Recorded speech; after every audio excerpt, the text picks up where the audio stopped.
Welcome, everybody, to the Teamwork Cast Monster Hunter Podcast. This is Nahxela, and this is episode 92 for February 16th, 2013.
Hi, everybody. Today, Krystian's not here, so I have taken his role, but I'm also joined with our two regulars, Shepard. I can join? Yeah. Why aren't you here? There was a sign up that said no scrub lords allowed. Oh, is that what you are? Oh, sorry, I'll take that down. Okay.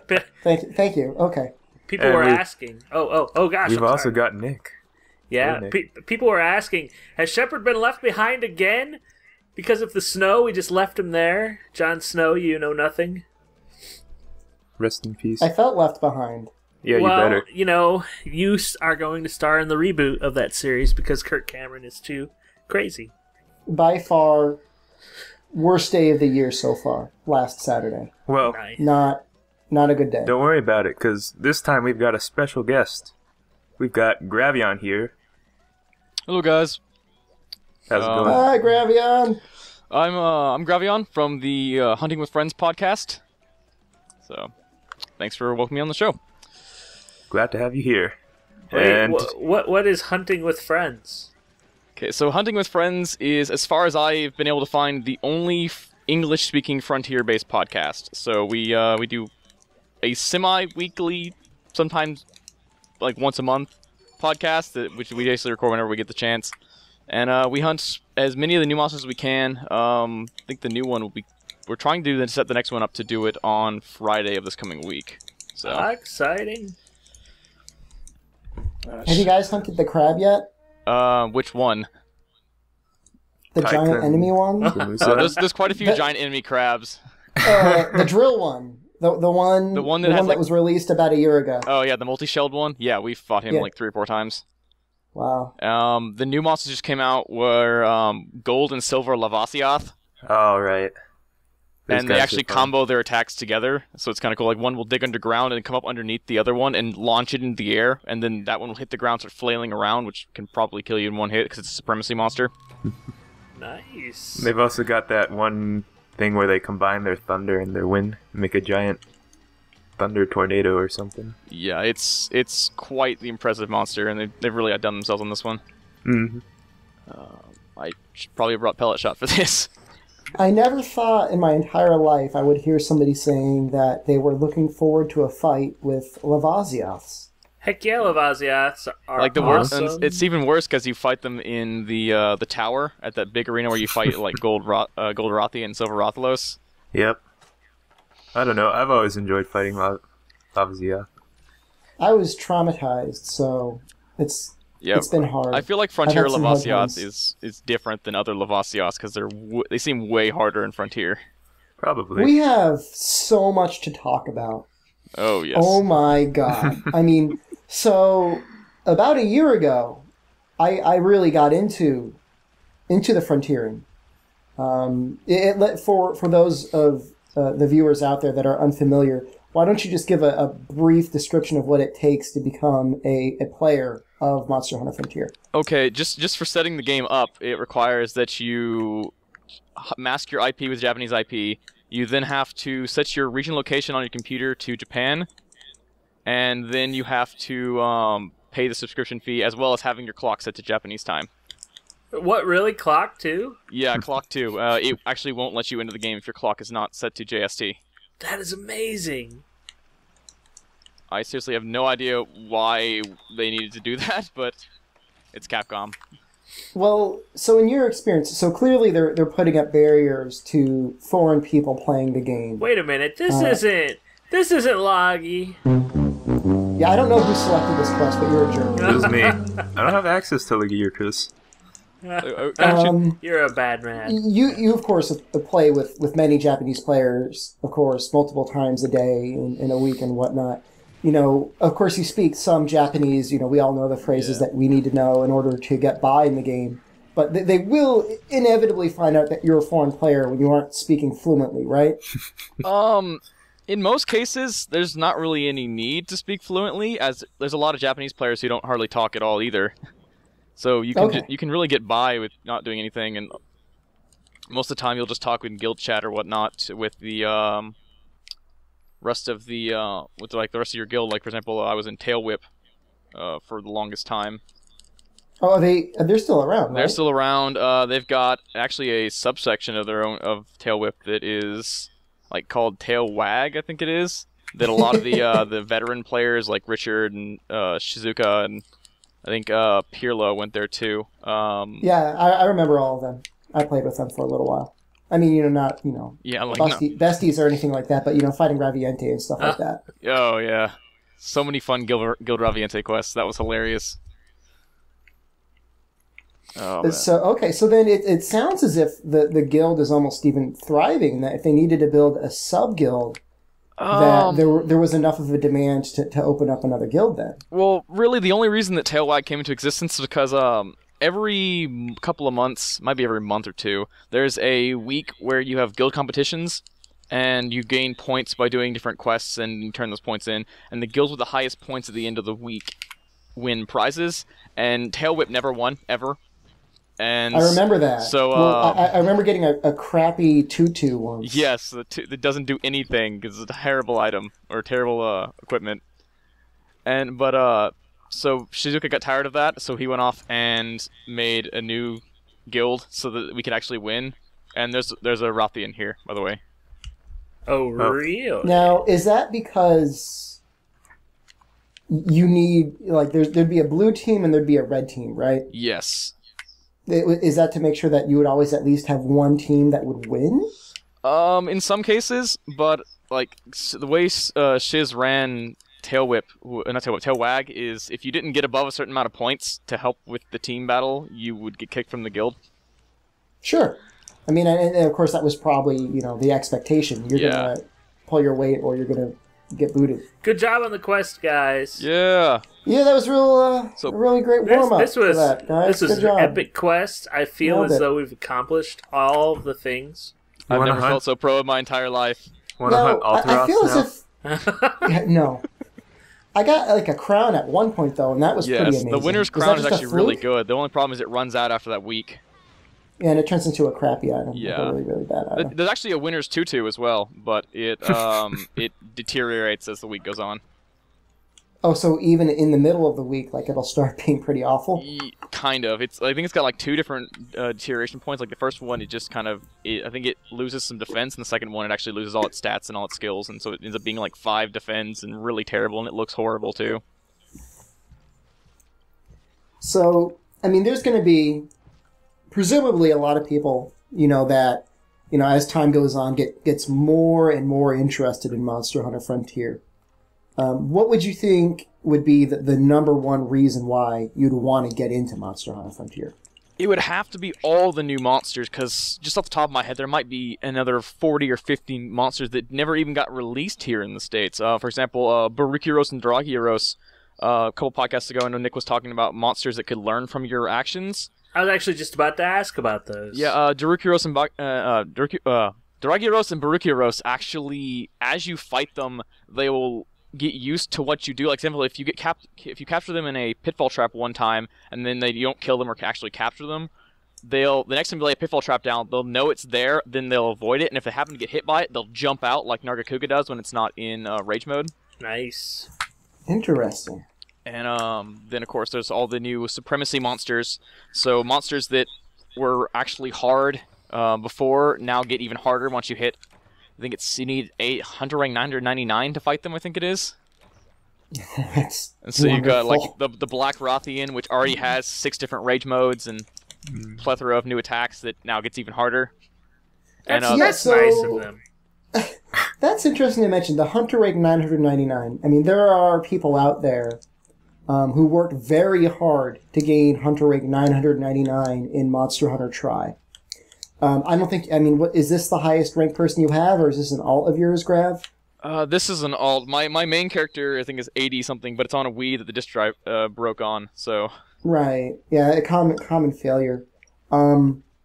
You know, in your experience, getting to hunter rank 80 in Tri versus getting to hunter rank 80 in Frontier, what's that like? 80 in Tri was like 6 months of work. 80 in Frontier was like 2 weeks. Just there's no Okay. comparison to how fast you level until you get to about hunter rank 500 or so. Where you start getting into the style rank stuff.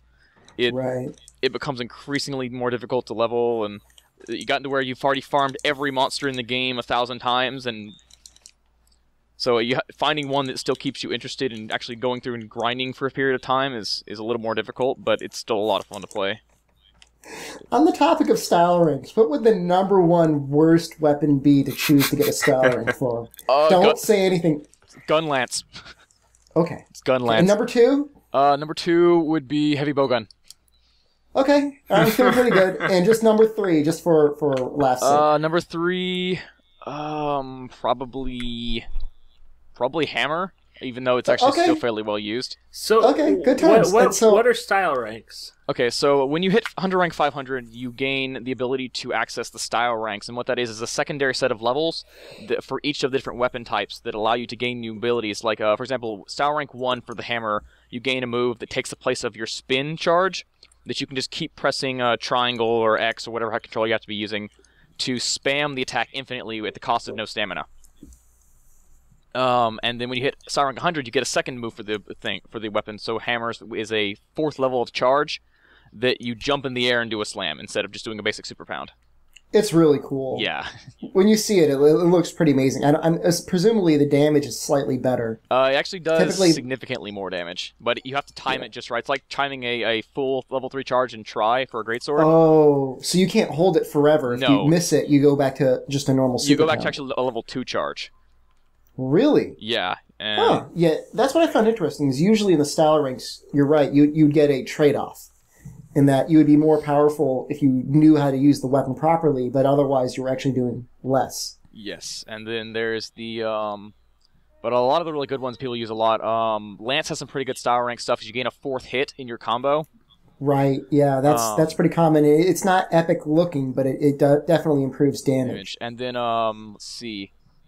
I'm trying to think. Hunting Horn is a fairly good one too because you gain access to some new notes that allow you. Oh, to really? Yeah, it lets you cast like all elemental resistance, and there's one I think it's like 15 minutes of infinite stamina. Wow. There's some really impressive Hunting Horn songs. So I'm not scrubbed here for picking. No. Okay, just Hunting checking. Horn for when you picked Hunting Horn and I think it was Light Bowgun, wasn't it? Yeah, right. Yeah. Not bad choices. Before I sound creepy, I hunted with you in Frontier a bit. No, I know we hunted together. I remember Yes, that. I'm just putting that out there for anyone who's probably in the chat or whatnot, and this like, how does he know this? Yeah. You weren't available to be on all the time, but you were around. I think you helped me get a couple Raytheon plates or something like that. Yeah, we farmed Rothian plates for like 3 or 4 hours. We did some Red Kezus that I got video footage of, and then ended up deleting it because it wasn't very good quality. Oh. Yeah, no, it's not easy to get good quality recordings on the computer. I know people have been doing it for years with Fraps and stuff, but I never quite found a good format. Like I purchased DX Tori, I guess. Yeah. Which I know is really popular, but even still, like I was using it on a laptop and it just was not producing good quality footage. Yeah, it's pretty difficult to do. Do I not have... Oh, this gun can't use Parashot. Oops. Oh, no. Hey, Nick, where are you going, Nick? Wasn't it is? Nowhere. I don't even know really what we're hunting a Legiocris. Yep. Yes. Yay. Laggy time. I'm not gathering honey, what? What? Wait. Was this your quest, Nick? What? Team What player. are you doing? Team player? I'm The teamwork cast? I'm- Betrayal cast? betrayal. Hunting with welfare moms cast? What? Oh. No, I'm sorry. You can suck off that honey tea. What's that, Griff?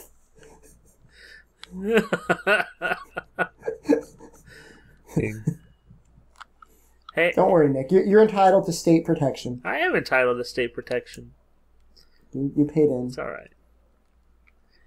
And so, what's the general consensus in the the English-speaking frontier community about Trolltimate? I mean, I'm assuming they're just as excited about it as the rest of the community, right? If they are at all. I actually haven't heard anything about it. Most of the time, to be honest, when I do get on, I hunt a few monsters and I get off.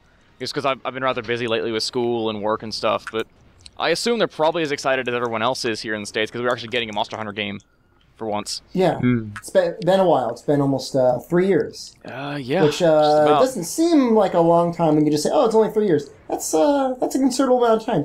A kid entering middle school would have just recently started getting into high school. That's messed up. That's it's quite a long time, especially considering that Japan has gotten 2 new Monster Hunter games in that time. Yeah. If you include Trolltimate. Mm-hmm. Yep. And they will probably get another one soon. Yeah. I mean, they're getting a Monster Hunter 4 This likely summer or before so. us. If we get it at all. Right. Oh, yeah, let's start we'll have that. to see. Yeah, hopefully it'll come out a little bit. Maybe if it was on a Sony system, we'd get it. Oh no! Oh, snap! A real system. Poison. A real system. Is this thing oh, there it goes. Hey. So, Graveon, have you been following the Frontier G stuff? Are you looking forward to that? Somewhat. I know a little bit of information about it because we reported it on the podcast a while back. Basically, with what they've announced, there's going to be 10 brand new monsters. There's going to be 3 new areas, one of which is like a dark corrupted area. It looks really cool.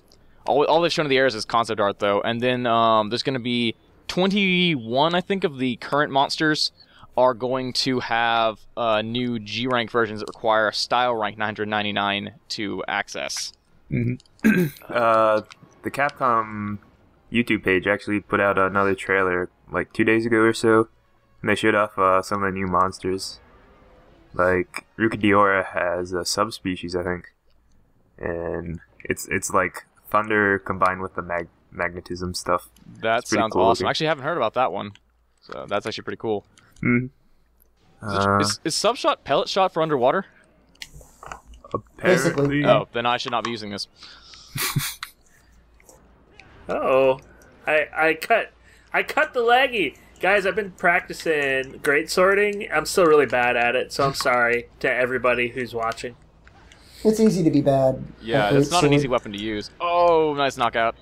Like, I'm trying to get back to the tail, but you know what? I don't care. So that might have something to do with my being bad at longsword. Well, you know, it'd be nice to see style ranks in a normal game. I mean, because Frontier was the first one to have subquests, right? And then that got adopted into Try, and then they took it back out for Trolltimate. One could only wonder, because it's like, it kind of really added some interesting elements to a quest. I mean, because it's like, there's only so many times you can just go into a quest and say, all right, time to kill something. Yep. You know, sometimes you want a little variety, a little spice of life. Exactly, and there's times that subquests became really important in Try, too, especially when you're, like, mining ores and stuff like that. You could just finish the quest via subquest. It was so much easier than completing the whole thing. Farming stout horns. You could just subquest out and hope you get it there. Ow! Exactly. I think Barioth Spikes, is that another one? That's another one. I'm trying to think, because it's been a while since I played Try, like, at that level. It's been that way for a lot of us. Freaking try. Try harder. I'm drowning. Well, I mean, I don't know. I think we could safely assume that Frontier will remain solidly a Japanese existing franchise for a very long time, right? Yes. There's been rumors going around lately, but of course these rumors are around all the time, that Frontier will be coming to the States in April. Which is, as far as I know, it's a lie and completely a rumor. How could they release it without, like, telling anybody. They don't have the infrastructure for this. They would have announced it had it where it would be coming out in April. This was a game so grindy that even the Koreans couldn't handle it. What does that tell you? Well, it wasn't a grindy game that was supported by state funds, so they had to, What do you mean state funds? They have government funds that are how they develop new MMOs all the time.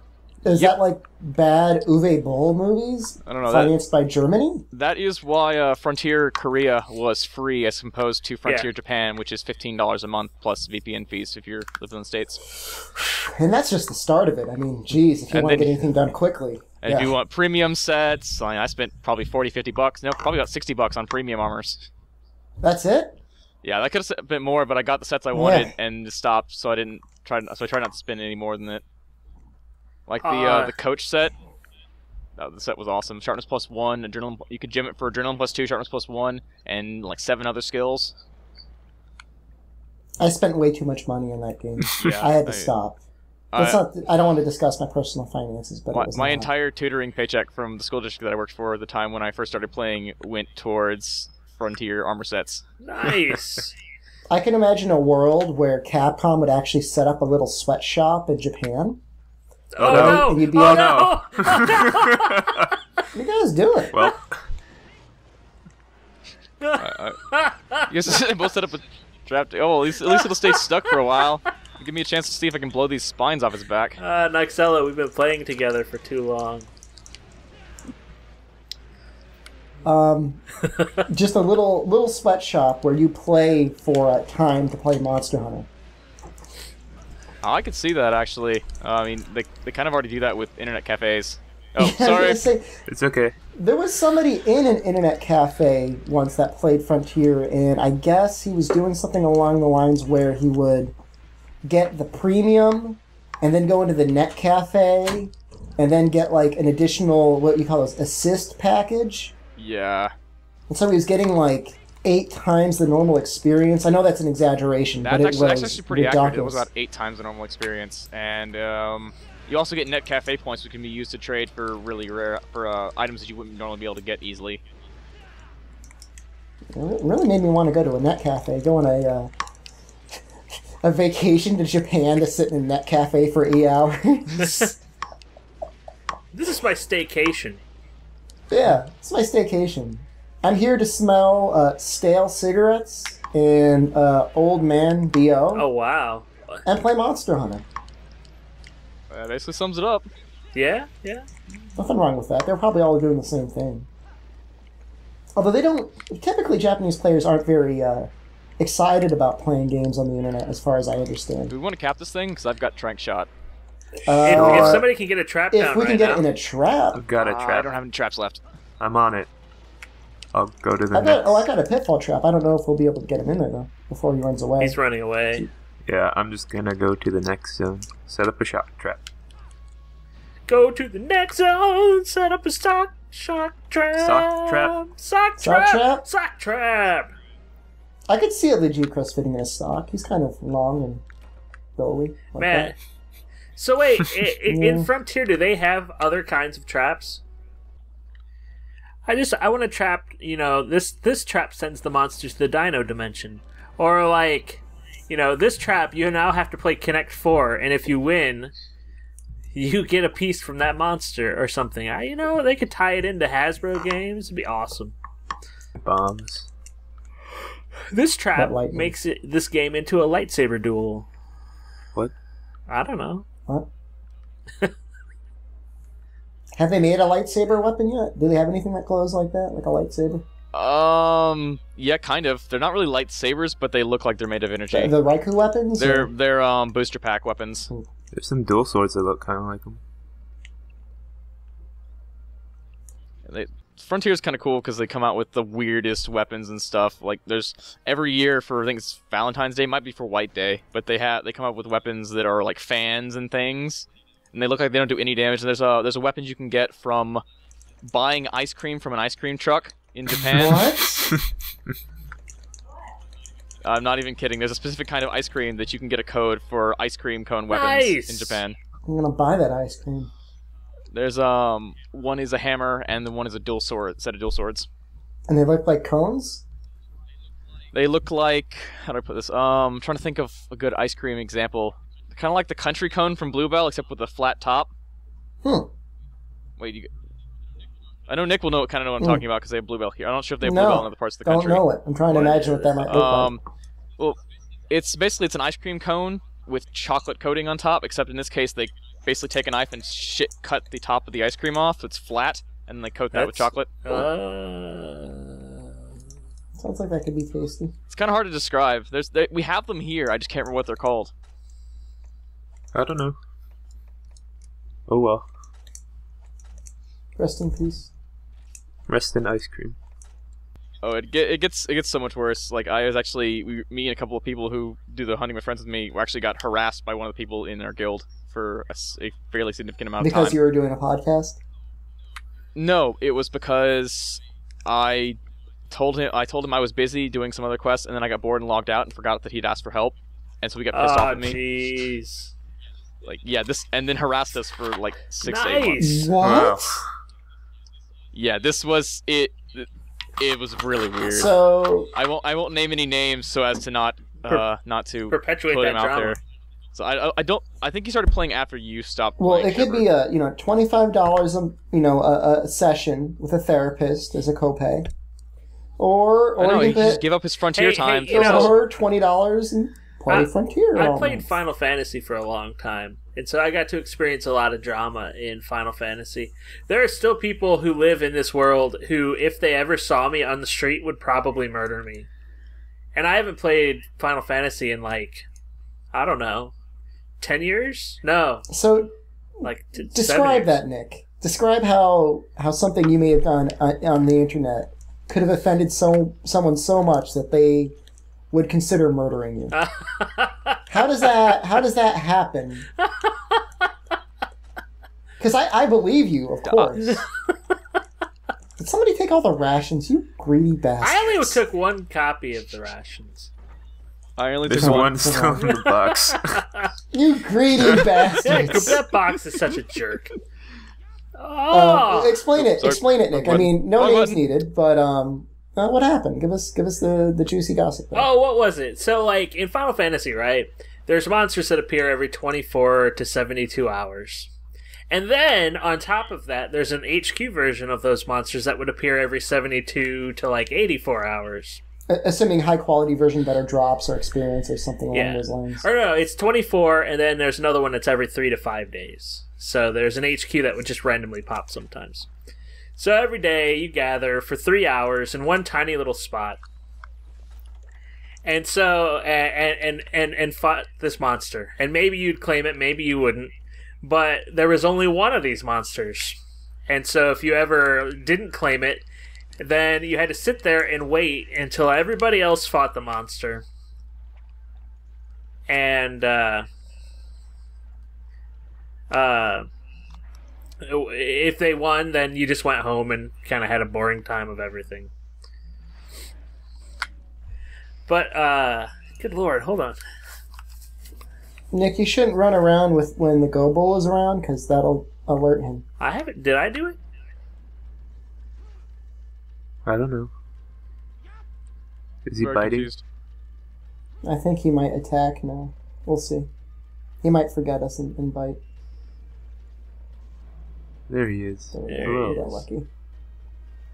Oh, there he goes. I'm number one. So anyway, Well, I get to keep the blue frog. Number 1 in A. Who cares? I'm number one. it required an enormous amount of resources for a long time to actually, like, defeat these guys. And so, we were in a guild that was kind of like a startup or whatnot, and we had a couple successes, and everyone was really happy.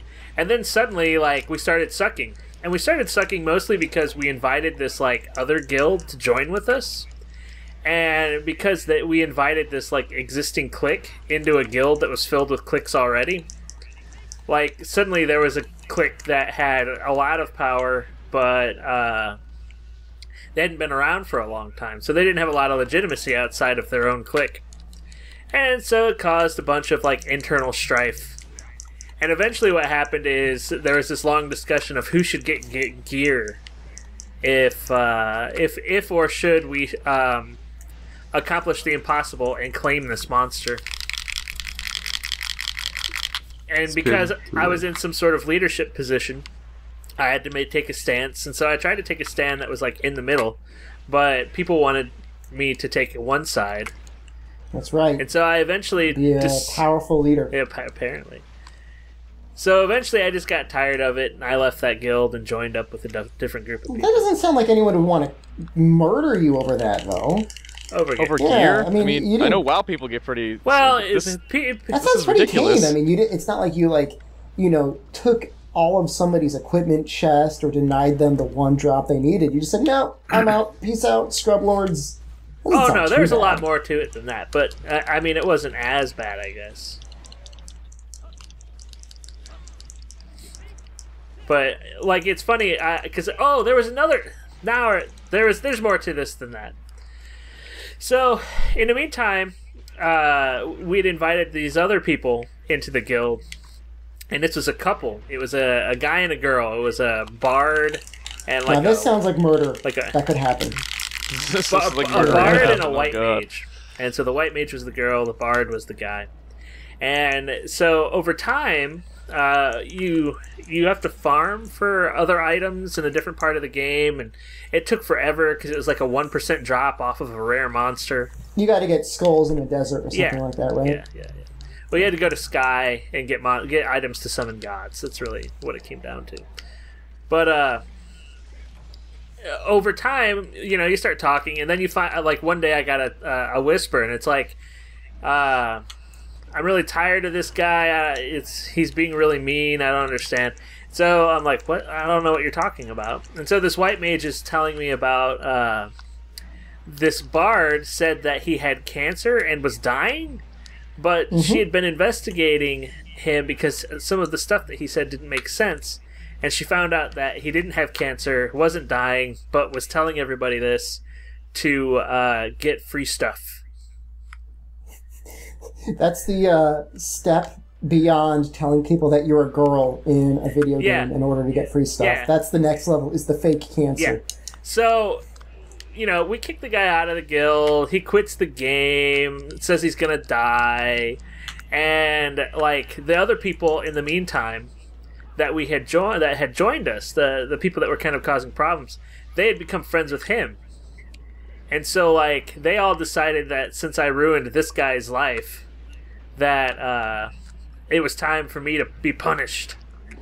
I think it is. It was kind of fun. Sounds like it. So, you ruined his life by kicking out of the guild in a video game. He was fake dying. I fainted. I mean, no sympathy? I fainted. Died. Everyone just got their wish. Congrats. Yeah, there we go. Somewhere that guy is cheering.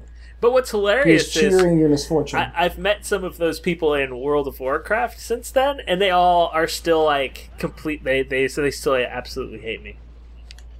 It's awesome. It's awesome. I'm not sure I would say that's awesome, but definitely a good story. Yeah, it was. I mean, that whole time during Final Fantasy, that was not an exciting time in my life. So it was, but it's memorable, at least, I guess. That was getting closer to murder. I still think murder might be a little over. I was thinking that you were going to do something along the lines like internet breakup, like you stole his internet girlfriend. Yeah, that's kind of the way I thought it was going. Yeah.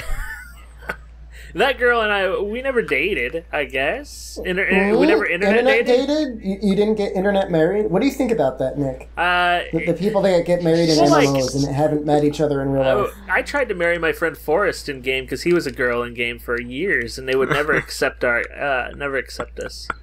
So I was always sad about that. There was an MMO called Ragnarok Online where that's actually a feature of the game. You could marry someone and then you could adopt a child and it gave you special skills that you could use to summon them wherever you needed to, and you could heal them and stuff like that. The child became your special summon. Video games. Much. Like you could summon your spouse too. like a copy of your spouse or your real legitimate spouse? No, it's not. It's not. If they were online, you could cast a spell, and they'd have to accept it, but it basically sent them Oh, to okay. their I thought maybe it was like foursome and like you're coming here now. You have to be No, no. You had Don't to be apply terrible. to get married in Final Fantasy, and it was like a 24-hour waiting period, but they only ever awarded it based on like a lottery, whoever won a lottery. And we never won the lottery. It made me sad. I couldn't marry my friend Forrest. He was a Lulu model too. A Lulu model? Did you ever play Final Fantasy X? Was that were those the little guys? No, did you ever play Final Fantasy X or 12 or X2? Oh, Lulu, yeah. She's the black mage with all the belts, right? Yes. Yes. He was a Lulu model. Yep, they had a Lulu model in 11. Oh God. I didn't know that they did that. That's kind of interesting. She was a good character. It was weird that she got married to Waka. Spoilers. Spoilers! No. And then she had his My baby. version. More spoilers. Oh. Speaking of Final Fantasy, I recently played 11 for about 6 hours the other day. So, ready to give up on life again. No, I'm Ready- I'm toward the end of like the initial game. So when this is when you can go back and do all the other like crazy missions. 13. Wait, 11 or 13? Okay, I had to make sure there. Oh yes. The What, game was 11? terrible. Oh. No, 13. All 13 these was terrible. 13 haters, crazy. Not a fan of 13, man. Okay. Sorry. It's a good Deal with game. it. You know, it's the Well, it's best-selling Final Fantasy ever, right? Yeah, and it'll be the best selling ever, and then everything afterwards will just decrease. I hope. It's because it got so much hype. It's like Aliens Colonial Marine sold really well, but it's a terrible game. I can't believe, like, I was saying, like, I'm gonna wait, and then I got on the hype train, and I ended up pre-ordering it, getting it release day from Amazon. Oh, so I'm so disappointing. sorry. Oh, what do you guys dislike about this game? I'm curious. All right, so Let's hear it. What are Come the on, lay it reasons? out there. What are the reasons we like? What are the reasons we like Monster Hunter? I like. Honestly, works. this game could be Pac-Man. As long as I was playing with people, it'd be cool. Okay, well, I'll tell you why I like Monster Hunter. I like killing monsters, carving stuff off their faces, and turning it into a hat. If they released a Monster Hunter that did not involve any crafting at all, I'd be like, well, that might be a neat game, but it's not Monster Hunter. To me, Final Fantasy was about like exploring like different areas and finding cool stuff and like doing stuff with that cool stuff. And they removed that. They removed that from Final Fantasy 13. Like, it was the most linear experience ever. And I remember reading, like, the director said, well, the players always visit everything anyways, so why make them explore stuff? You know, like that was part of his design document. Like, it showed like a path with like a bunch of branching rooms. Yeah. In slide 1. And slide 2 was like, we improved it. We made it one path. So you can just keep... That's actually really bad game design. He thought it would be like people would enjoy the convenience. And look, I applaud him for being so brave as to think that he could improve on something like that. Where's the tail at, I'm by right the next way? to it. But it didn't. I mean, you know, there was very little you could do in terms of individual character customization, in that in the end, all the characters would end up more or less exactly the same as you went up. What was that, grid or? Crystarium. It wasn't a sphere grid. Yeah, it was like a tiered chess table, only Yeah, stupid. and you would get almost everything at the lower ranks anyways. Like, you would rarely ever skip one floor for more than like a tier or two. So I don't know that. Ooh, Global Legend. Yeah, I got one too. I hope that explains it, Nick. You know, I mean, and look, I understand you get to the plains, the Grand Terra, or whatever it is, and you can do some extra stuff. But, you know, too little, too late. At that point, you've been playing 20 hours, and you haven't made any real insightful decision the entire game. For me, it was that tower right after the Great Plains, where there's 3 bosses, and the second one is impossibly stupidly hard, because it's a slime, it doesn't take any damage from anything, but it can still 2-shot you. Yeah. I was like, screw this, I'm done, I'm tired of grinding for 6 hours. When you got to Grand never Pulse, again. that's Let when the stop game holding back. actually starts, and you're like, wait, I'm woefully underleveled. This is hilarious. The real Final Fantasy 13 starts here. Yes. I'm trying to remember what my friend Simon's argument about why the game was good was, because I agreed with him completely. I'm not saying there aren't redeeming qualities. There are. you know, the graphics are great. The combat is actually pretty fun. Yeah. I kind of like the combat. I like the paradigm system. I think it's pretty fun. I actually like Vanille. I know most people don't like her. I think she's okay. She was okay. The really annoying one was Hope. Yeah, okay, yeah. Hope was really annoying. Wish he would die in a fire. Yeah, I mean, his summon was pretty cool, because he could summon a gigantic wall that morphed into a giant robot, but maybe it was the other way around. But either way, it was still pretty fun. Like, at least that part. So, I don't know. I understand they released the Final Fantasy 13-2, and for some bizarre reason, they didn't end it there. They need to release a Final Fantasy 13-3. Well, it was supposed to be a trilogy, I thought. Is it? No. I don't know. Is more... And this is funny coming from a group of people that play a game where this always holds true. Is more always better? Is more always better? Yeah. I think that only applies to Dark Souls and Monster Hunter. Everything else could stand to do less. I guess what it comes down to is if there's more, is it the same quality as what you would have had if you were able to polish the experience that was already there? I think that this is a problem in game design. I think Krystian and I talk about this constantly, where instead of just releasing a new iteration of a game that's completely different than the one before it, you sit there and you try to perfect one version of a game constantly. And I think that, like, from what I understand, Final Fantasy 13 and 13-2 were very different. In that, like, the combat system was very different. The combat system was very different, but they actually fixed a lot of the problems that were there in the game before it. So, you mean like the auto battle button? I like the auto battle button. That was awesome. I found that half the time that you couldn't win the Really? fight if you auto battled. Let's rag on this a little bit more, Grav. A game that you don't need to explore anything, where you can mindlessly wander into enemies and press the auto battle button. What is that? Pretty much. It was more of an interactive movie than it was a game, because you could just push the A button and move the joystick. We remember how well the Sega CD and the 3DI or CDI and all that went, right? That all went pretty well. Laserdiscs. Of course. That's why they're the prominent system now. I mean, I think there are... That was a really interesting comment. You know, Monster Hunter, Dark Souls... I mean, Monster Hunter, it's easy. Each new monster, as long as it's not, you know... Another a great baggy, another jaggy, or a recolor, is another experience that we're comfortable with and we're happy to do, right? And same thing with Dark Souls. I mean, even some of the recolors are new and different. For example, Stygian Zinogre that's coming out has a bunch of new attacks that make the monster different. Yeah, as long as he's not like a brown Boiganga that is more or less exactly the same or something like that. You know, that's something where... Nick, can we... Are you what? done? Oh, sorry, I was reading. I'm sorry. What? Here, I'm trying to find my friend's a thing.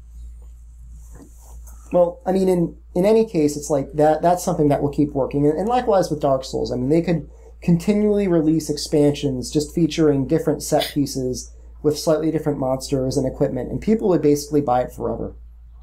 And a couple new bosses. I mean, look at the, or I guess for the consoles it was Artorias of the Abyss, but for this just Prepare to Die edition for PC, there's like 5 or 6 new bosses and a bunch of new enemies, and I still haven't put the game down because of it. I mean, because I think games like this, they're a game focused on the experience, right? I mean, the enjoyment that comes from the game is that of actually just playing it for the mechanics itself.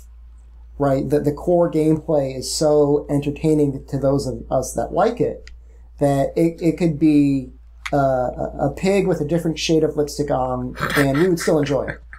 We would still be happy. We would still kiss that pig every day. Yeah, and there's the other element of how you play the game can vary. Like in Monster Hunter, there's all sorts of weapons that you can use, and even within the weapons, you can play with them differently. Like bowguns, you can use Pierce, you can use Normal, you can use Elemental, you can be a status support gunner.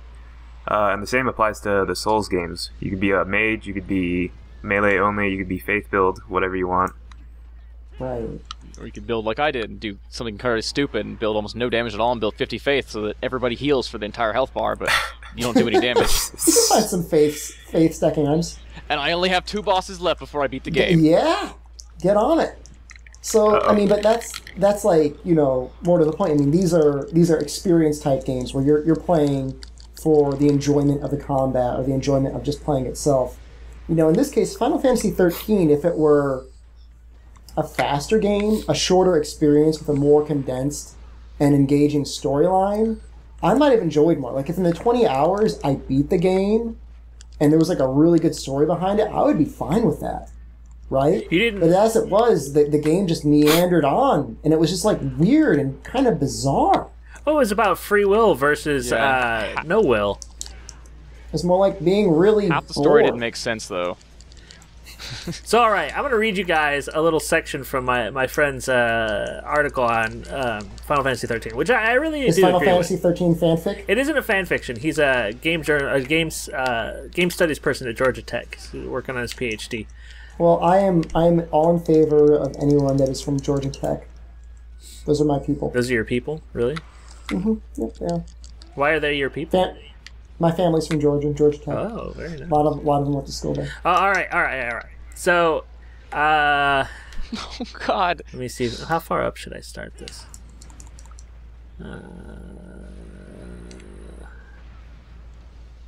Yes. All right, I'm just going to say, I'm trying Leave me to... alone. There we go. All right, the purity of Final Fantasy XIII cannot be overstated. Absent are many traditions of the genre, such as conversations with NPCs, a world map, and villages to visit. Those systems do remain... those systems that do remain, treasure hunting, weapon upgrading, and shopping, exist as options to help players along of lesser skill. They stand in for a difficulty slider and the need to grind. A player who lets the game teach her how it works need not upgrade a single weapon or even a single treasure chest. Experience points are still important for upgrading basic skills and attributes, but the player doesn't need to stop at any point to harvest them. Summon spells, a staple of the series, have lost their ability to turn the tides of battle. Instead, each character in the game must at some point confront the summon beast within. These battles, perhaps the most difficult in the game, serve primarily to teach the player how to think about upcoming boss fights. The Eidolon are depicted as vehicles, horses, airplanes, or motorcycles, for player characters within the game, while for the player they are vehicles for more nuanced knowledge about the battle system. Final Fantasy XIII argues that no player should be left behind, that no hill should prove impossible to ascend, assuming a modicum of critical thinking. In order to make good on its dedication to teaching the player, it features incredibly little setback punishment. After each battle, the entire party regains full health. Whenever a player fails a battle, she will emerge with full health right in front of the encounter that felled her. This is what Final Fantasy XIII feels like compared to last year's Demon Souls. And then he's got like a kind of a picture. It's talking about like hills and lines and difficulty. Like, it's just, like, 13 was this game that tried to reconfigure how we thought about difficulty ascension in games.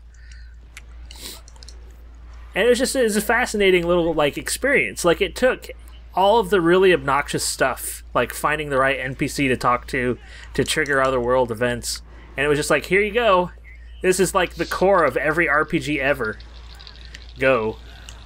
Not recently, though. That hasn't been a recent mechanic. No. In some time. I agree with everything that was said just now. I mean, that is all true, but that doesn't necessarily mean... I don't know, maybe we're from the old school. Maybe that is what RPGs are going to be. I mean, I don't know. Has anyone played Nico no Kuni? Is that... Ni no Kuni? I've seen some videos of it. It seems like an old-style RPG. Like, they make you explore stuff, but they kind of pace it so you don't end up anywhere that's over your head before you need to be there, and... It's more like an old-style Japanese RPG as opposed to Final Fantasy 13, where they try to reinvent the genre. I don't know, maybe the genre just didn't need to be reinvented, or maybe what they did just wasn't done in the right way.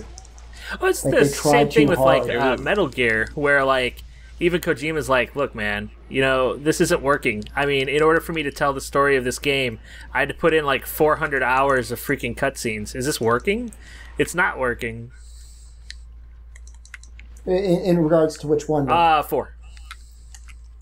Yeah, that was yeah, and see that we talked about that on the last podcast, didn't we, or the one before? I think so. Metal Gear Solid 4. I love that series, but that game just I couldn't really get behind it. And Peace Walker was like my favorite. Yeah, or not Peace Walker. I'm sorry, Snake Eater. Well, what's funny is I think there was a producer that co-wrote a lot of the Metal Gear games with Kojima, who never got really any recognition in the States. But the only game he didn't work with him on was Metal Gear Solid 4. So this was the unfiltered Kojima of like any particular kind, you know? And it's like what ended up happening is like it's just madness. Like I can't believe such a thing. Well, you know, Insane Kojima did make for some really interesting boss fights. That's true. Boss fights where if you were able to submit the women without killing them, you were able to rip their faces off and use them as masks. What? Yeah. I don't have PS4, so I've actually played this game. Pretty much exactly as it sounds. I mean, you're not really ripping their faces off, but if you tranquilize them, you get their face. You can walk around with as that boss. And they're all, well, at least for the most part, they seem to be all female bosses. Yeah. Didn't they bring back that one boss that you had to switch controller ports and memory card slots? In a way. Yeah. She was supposedly possessed by him. Here, you can read the Hills and Lines article here. I'll put a link into the. We'll put a link on the YouTube description, and the maybe in the description on it's fascinating. I mean, they basically were saying that Squaresoft was making this this argument about how linearity should be thought about in games, because most games are linear and we don't really have any choices over them. Like it was weird because the whole game is about whether or not you should follow the line, which is like the whole Lucille thing, or if you should try to break from it, because breaking from it meant you couldn't play the game anymore, so you'd become a statue and die or whatever, or monster. It is I don't know. It is an interesting game. It sounds like there's an interesting symbolic meaning behind the design then, which kind of makes up for it if it weren't for the fact that the story itself kind of sucked at times. Do you know what I mean, Nick? I mean, you kind of know. I totally understand. Like, it started with 12, I think. I think that 12, because 12 is all about trying to escape from the confines of being controlled by the gods, and that was weird. Yeah, to be honest, I wasn't a big fan of 12. 12 was an offline 11, so if you liked 11, you probably loved 12, but if you didn't, then it wasn't the game for you. Well, that was an interesting moment in gaming anyways, where you're kind of able to control your allies without controlling them. Yeah. I wonder if Persona 3 took from that at all, like where a lot of its design came from. Well, it's weird, like, I mean, you can see all around us, the idea of how to design a game is changing radically.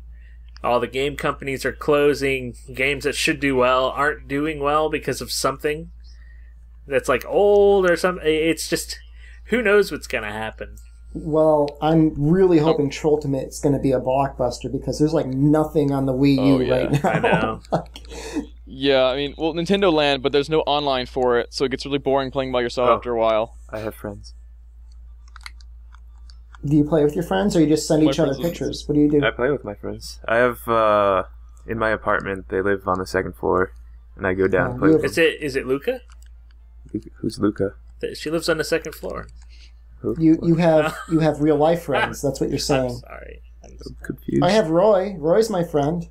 We play it sometimes. It's funny, Nintendo still wants us to play games in the same room together. I know. Kind of hard. Nintendo wants us to talk to each other. Nintendo wants us to hang out and be bros in the real world. Socializing. That is not American. Don't they understand that their video games are what made us crippling antisocialites in the first place? I know. What do you need? What do you need from us, Nintendo? You don't understand. It's just I guess part of it's the culture of Japan and how that really is different from here in the States and even in Europe in most places. I mean, it's very much everything is community based and very much work together to achieve a common goal, as opposed to here, which is I'm going to shoot you in the head and you're going to die and I'm going to win. Yeah, and you see that in all the portable gaming things like Street Pass, Pokemon, Monster Hunter. Yeah, and then the reason why Ad Hoc became such a big thing there. You can sit around with your friends and play stuff in here, and it's the reason why games like Call of Duty do so well. That and 12-year-olds. 12-year-olds. I just hope there's another wave. Think of it, there's an entire another wave of 12-year-olds that are about to reintroduce to the community because of Trolltimate. Yeah, because Well, I'm actually go ahead. I was gonna say I was actually planning a series with 2 newbie guys and myself, and then random guests from different Monster Hunter channels for Ultimate, so I can try to teach these new players what it is, like how to play the game, how to be a good hunter, and not be some of the jackasses that come to try recently. That guy, you don't want to be that guy. The guy who runs up and hits everyone with a switch axe, and so they can't carve the monster even though they really need the parts. But that guy knows guy. what he's doing. Yeah. He's not. He's not like unaware. He's not just mashing the control like, I don't know what's happening. He's not the guy that super Nobody's pounds getting you. any curves. Yeah, but it's like it's even just having the ability to, how do I put this? Not be terrible. Like, not be a jerk. I mean, just knowing how to act online. Know your hunter. Know your hunter. I mean, it's funny. Yeah, as well as I was playing a bunch with this character, trying to grind up some stuff. And man, I played with like 3 guys that were all lance users that love charging. They just charged the whole time. Yeah. They were excited to play with you. So I waited until they were about to carve the monster, and then I just sat there and upswung them until they did. So, Grav, you just met that guy. This is what he sounds like.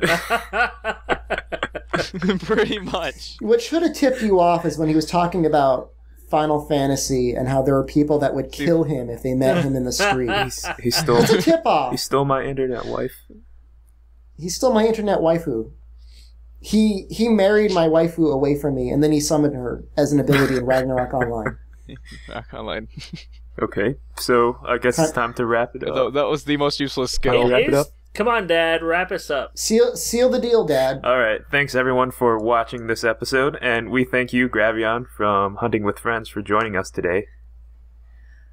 If you want to check out some more of our videos, you can go to teamworkcast.com, and there will be a URL. Bing. Oh, wow, you got the bing. Da-ding, da-ding. Dang, bang, Ding. boom. Bing, bang, fing, fang, foom. Ding. All right, so thanks again for watching, and remember that sharpness is red, health bar is blue. Go grind some more. I won't carry you. Wow.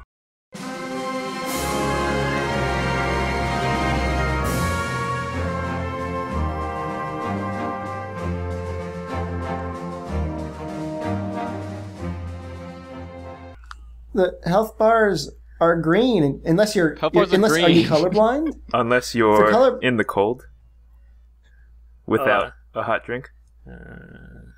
But that affects your stamina bar, not the other way around. your health bar. Don't worry about it. You should have used your Dark Souls one. Should have used the Dark Souls one. But this isn't Dark Souls. I know.